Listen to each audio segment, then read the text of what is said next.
And welcome to another episode in Conversations in the Future of Work.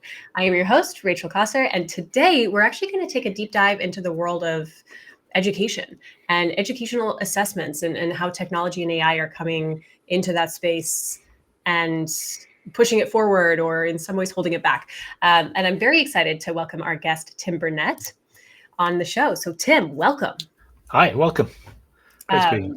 Yeah, it's great to have you. And share a little bit about your background and what you're up to these days.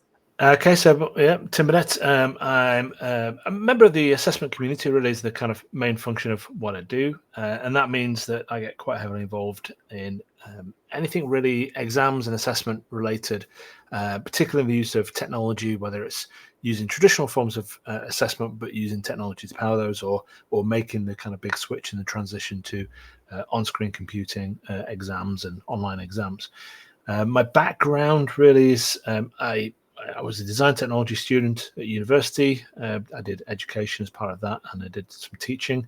But then I got quite heavily involved in web design and development. This was back in kind of 2000. And from there, my career has taken me through various different kind of education-related institutions or organizations. But I found myself working for an organization which was focused on assessment. And assessments, I suppose it's the underdog really of the education space. It's a bit of the kind of, I suppose, the dirty topic that nobody really likes to talk about or admit is needed. Everyone focuses on the nice shiny learning side of things. That's where it's kind of taken me in various different roles. I've set up a thing called the Test Community Network, which is a place to bring together as many assessment specialists from around the world, because there's lots of diverse routes and channels that people go down with assessment. I'm also a board member for the E-Assessment Association. I do a lot with an organization called the Association of Test Publishers. So yeah, a few different things there.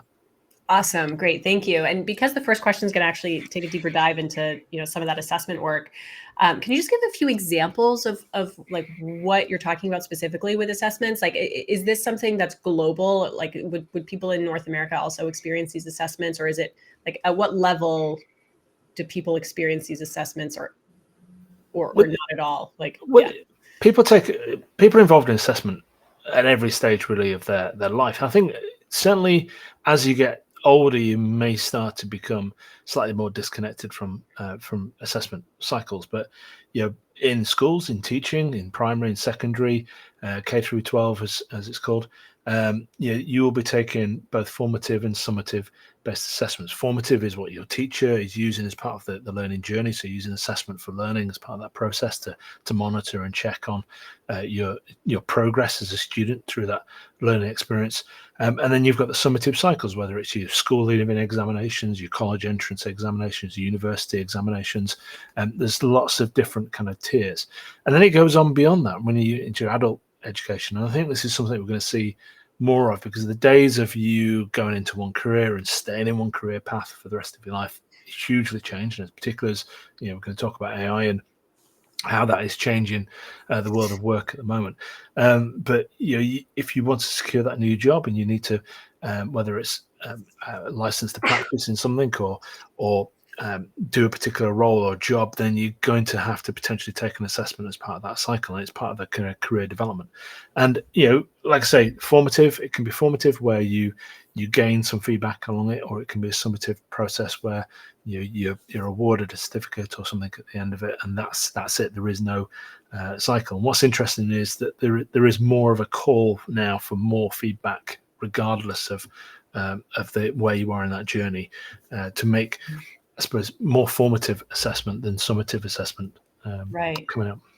Okay, fascinating. It's so funny because my 1-year-old is in daycare, and he got his, I think, first like assessment evaluation at like the 6-month mark, and it was like, is he taking his own socks off? And I was like, yes, he is. So that's so funny. He's already started on the assessment journey.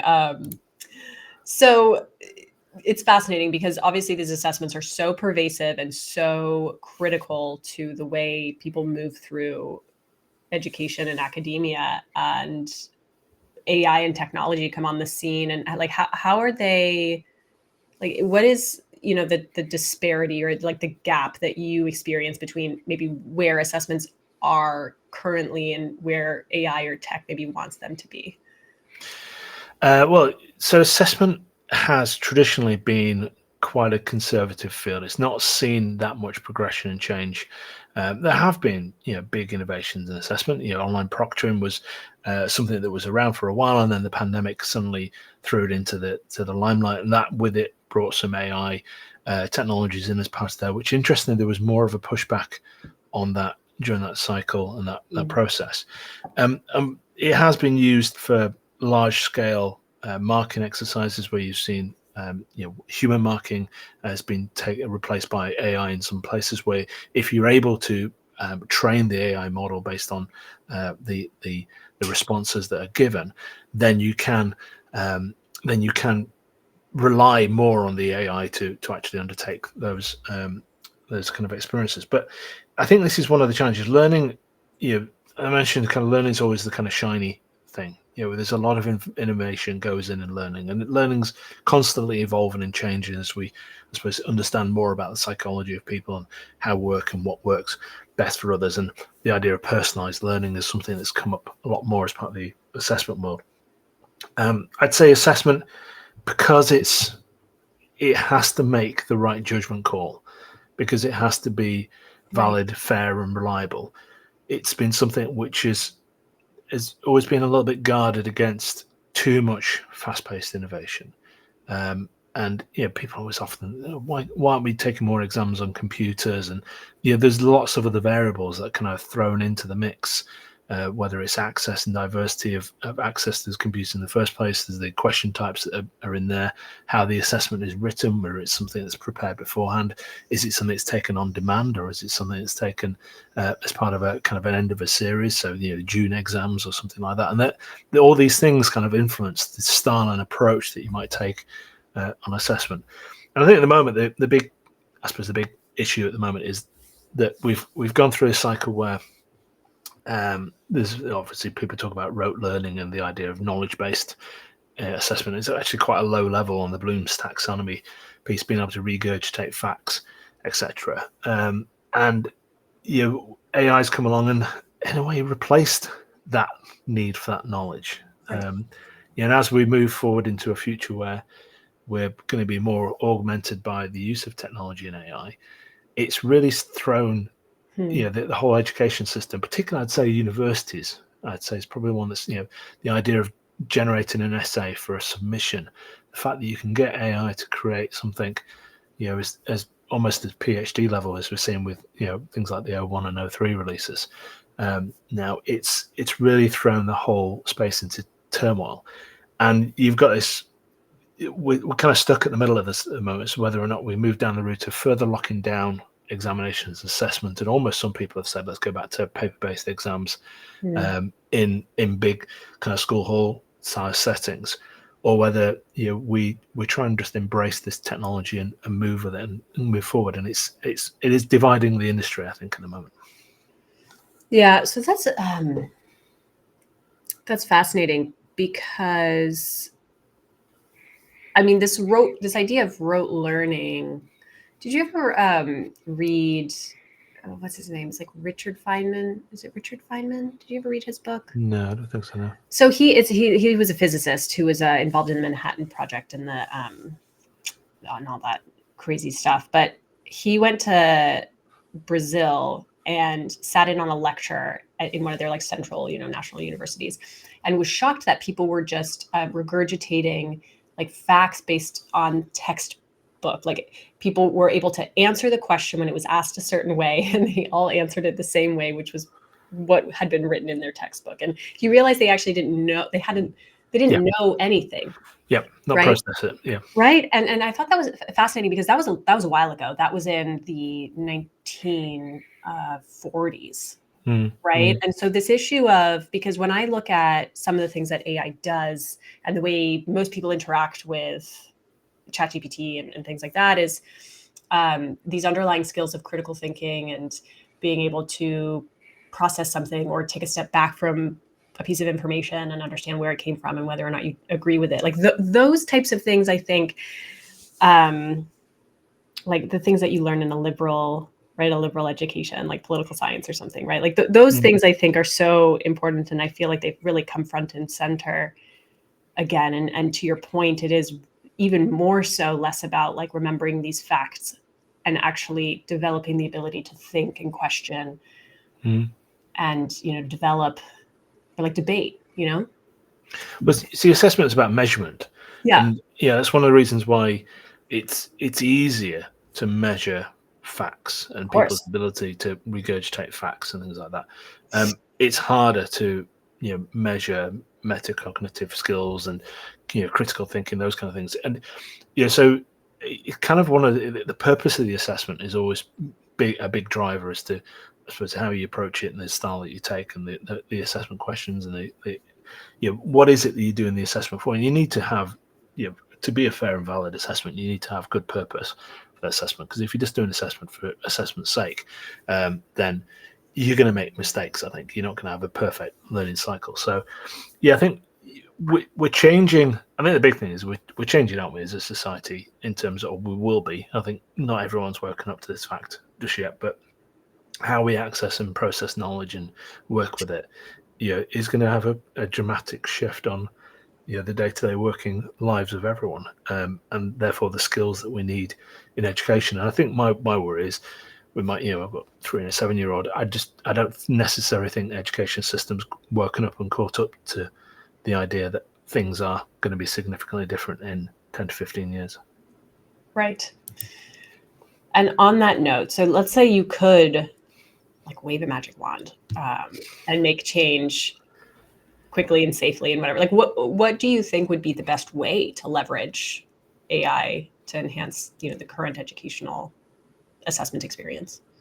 Well, I think everyone goes with the personalized thing, and that is the big thing, because we're all different, aren't we? And we're all on a different path and different journey. At the moment, we've been measured as if we're all the same people, and as if schools are factories and churning out the same polished products, and that's not the case.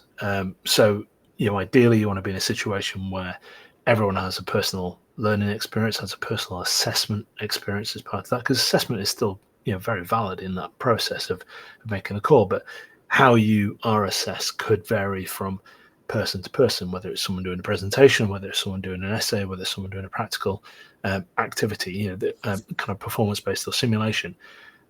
So that's the I suppose the dream really is to personalize the whole approach to the system and setup. How we get there and whether we get there is a kind of different thing. But there's some great initiatives underway at the moment. I know that it's going to be quite hard for the education system as a whole, which is quite a big. It's like a super tanker. The turning circle of the education system is very slow and unwieldy, Right. and we will see. I think we'll see parts of society and community really kind of excel and lean into this, and we will see, unfortunately, some being left behind, I suppose, as well as part of it. But yeah, I think moving towards a personalized kind of experience, as well as leveraging AI for kind of augmented or even collaborative space, going into an assessment where you're working with an agent throughout the kind of learning experience. When you take the examination, you're alongside the same agent who's been judging you along that process as well, and maybe there is a bit more of a summative assessment task, but they know what to expect from you, and they're able to process all the information and make those kind of fair, standardized kind of judgment calls across people, so we know where we are, but not necessarily use that as a leverage for the institutions that are involved. And this is the other issue: that's the whole funding cycle, Right. results, funding connections. There, it's just wrong, really. Right. Yeah, that's really interesting, because we at Virtual Sapiens, we have an AI communication tool. So we have professionals who are engaging with our AI in a conversational way, and then getting feedback from the AI and kind of interacting with the AI as a coach. And it's great because the individuals get access to their own personalized coach. The interesting thing is that the learning mechanism is, I don't know if you ever see this too, but sometimes oftentimes we'll get people who confuse AI with magic. Yeah. And people will be like, okay, like they'll be like, great. So like within my account, like my AI will be like remembering the conversations we had and then like getting smarter as I interact with it and all this. And we often have to explain that it's actually not how it works, and that there's like the global LLM that we're referencing. And yes, that LLM is certainly, be constantly being updated and fed information, not necessarily yours because of the way ours is set up, but that the updates you will get are not actually necessarily from like within your private tiny little account. It's just funny to see the mismatch already between expectation and reality. Yeah, yeah. Well, that's every release we see that though, don't we? We all go wow, and for the first 5 minutes of it, and then within half an hour we're expecting the next release or something like that. But Yeah, there's that side of it, and then there's the other side that I think there's a whole part of society that just has not experienced any of this so far. I was talking to my mum the other day about it, and she's disabled, and there's so many benefits that AI could bring to her in a kind of the way she lives and works and does things. But it's partially not there. Her kind of experience so far is Alexa, which is, as we all know, quite old tech now, really, isn't it, in the cycle? But it could do so many more things for it. The operator model that's just been released. The idea that you could get it to do all your shopping for you. You take a picture of the fridge, and it knows what you normally eat, what you're going to plan, help plan the meal out for you in a conversation, and then put that order together for the week. Those kind of things are just incredible, aren't they? Really, and just apply that model to education, and wow, boom time. Totally. How do you see AI being either maybe not detrimental, but like ill used, in this constant kind of attempt to update things? Well, I think at the moment, we've got a problem where people are, being delivered traditional forms of assessment, and they're using AI to basically cheat their way through that process. Sure. Right. And that's not really helping anyone. It's devaluing the education process, and it makes you really start to question, especially when you're paying a lot of money for a university education or something like that. It really starts to question the value of that experience. So I think there's a lack of, I suppose, education, a lack of appreciation and understanding as to how best to use these technologies, but they are still very kind of new and shiny, really, in the grand scheme of things. I think there is a potential for a long-term impact where, we don't feel as though we need to acquire as much knowledge to do something because, that background underlying kind of experience, because we're relying and leaning into AI to do those things for us. If something's coming around, chasing after you and doing all the work for you, then you're going to get a little bit lazy maybe in there. But I kind of hold on to the fact that yes, that might happen a little bit, but I want to hold on to the positives that this technology is going to bring, as opposed to the too many of the negatives in there. I think some of the amazing things are the fact that like coding and stuff like that are able to give someone who has that great idea, who's never had the coding ability to create their app or dream. I've been playing a lot with Replit, and I've done some coding in the past, not huge in terms of web work and things like that, but the fact you can now just chat away and build some incredible AI-based tools that's the positive stuff I want to hold on to. But it's like everything. Machines come in, and if you think about the how the Industrial Revolution changed, and that it maybe it took away the ability for us to stitch cloth, by having this machinery in place. But there are still, I think it fuels the specialism in other areas. People still knit and things like that. It still happens, doesn't it? And people are very creative with that stuff. So I think it's just going to just shift some of the weight, but hopefully people will still hold on to some of the core skills.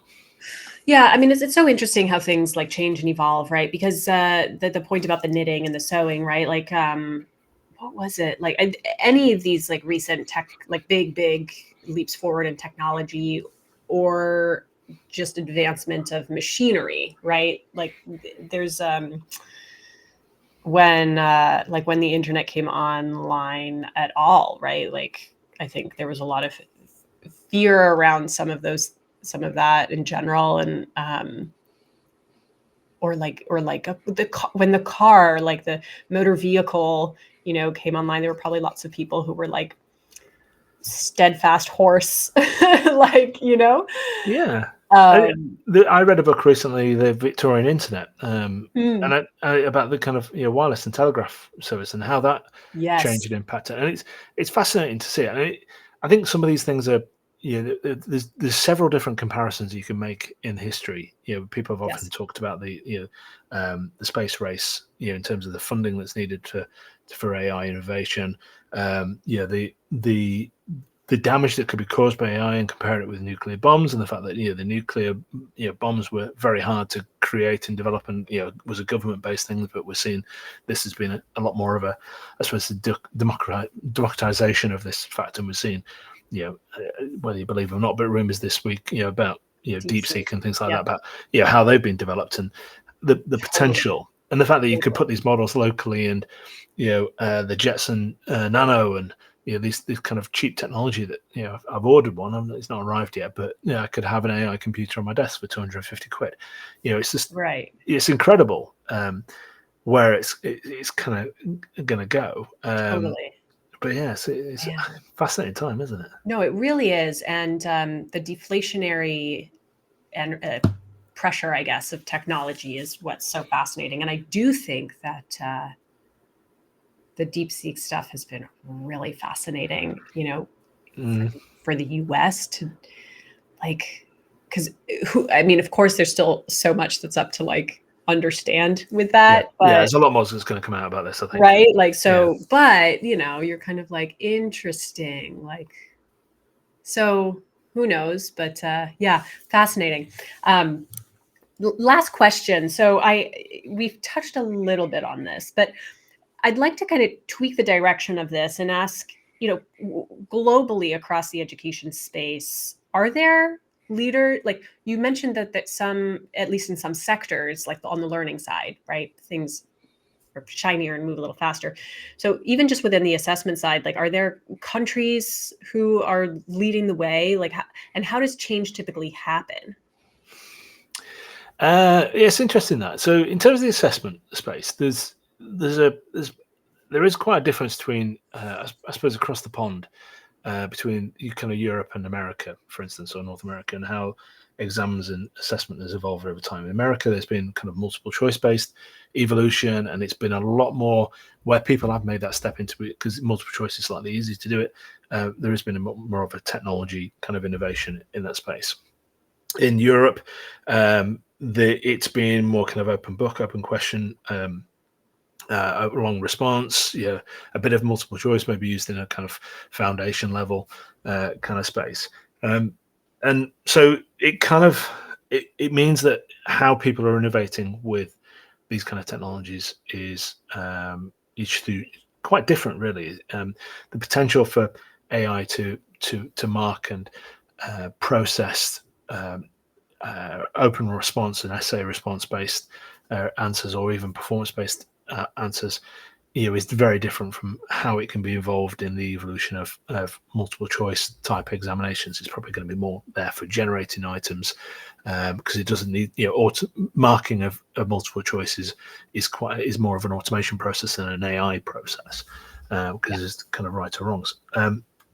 So I think in terms of the education space and innovation, we're definitely going to see kind of the Western countries innovating in certain areas, but we are seeing some significant work in Korea and places like that. South Korea, they've got moving to almost like a digital book-based process. I think it's got a degree of AI in there. It's got AI kind of personalized learning books in there. Singapore's always been a big space and an innovator in this. Other countries like Scandinavia and have always been big kind of innovators in best practice in education. People always look to New Zealand and Finland and places like that as being exemplars of really fine education setups. At the moment, I wouldn't really put my money on any space really kind of excelling with this.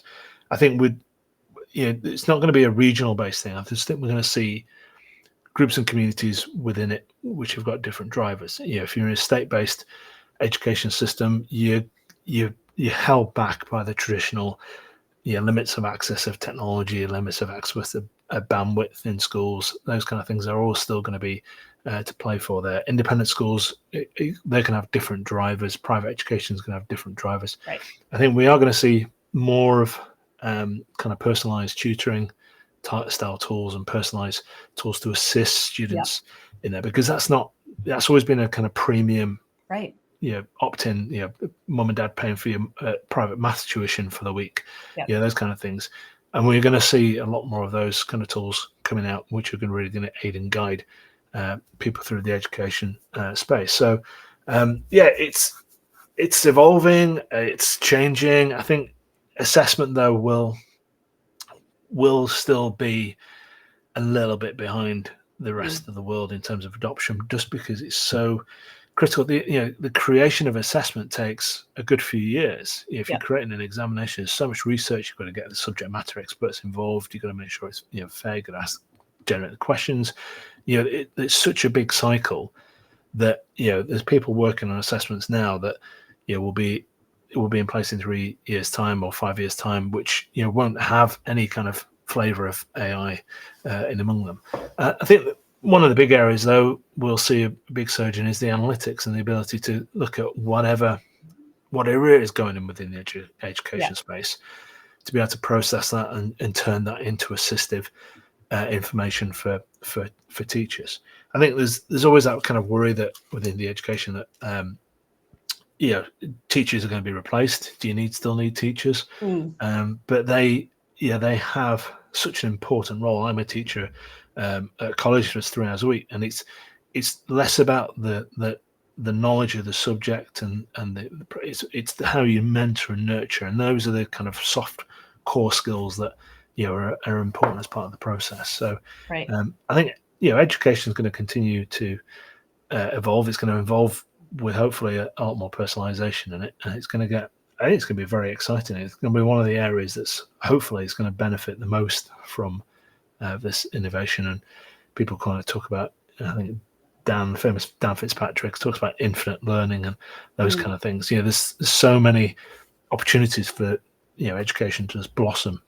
Yeah.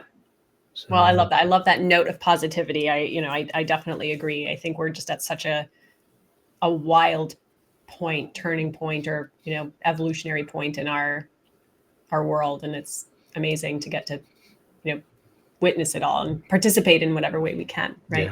Yeah. I think that's the best thing is being part of it, isn't it? This is an exciting time for us all. Absolutely. Well, Tim, thank you so much. This has been fascinating. Like I said, it's a topic that many people are constantly experiencing, whether they're going through their academic journey or have in the past, and really interesting to understand it more deeply. So thank you for sharing so much with us today. No, thank you very much. And if people would like to follow your work more, I think you also have a podcast. Like what's the best way to kind of follow along and connect with you? So a couple of options. You can search out the It Depends podcast, the one that I do with Amanda Danis. We talk about psychometrics. We just try and help people understand it more. Well, Amanda helps me understand it more, and everyone hears me learning as we go. The Test Community Network, if you want to kind of connect it with other diverse areas from the assessments, so go to testcommunity.network. And you can always find me on LinkedIn. So Tim Burnett on LinkedIn. I'm sure you'll find me there, find my picture.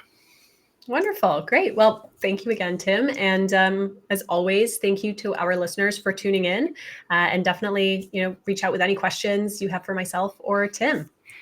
Thank you very much. See you next time.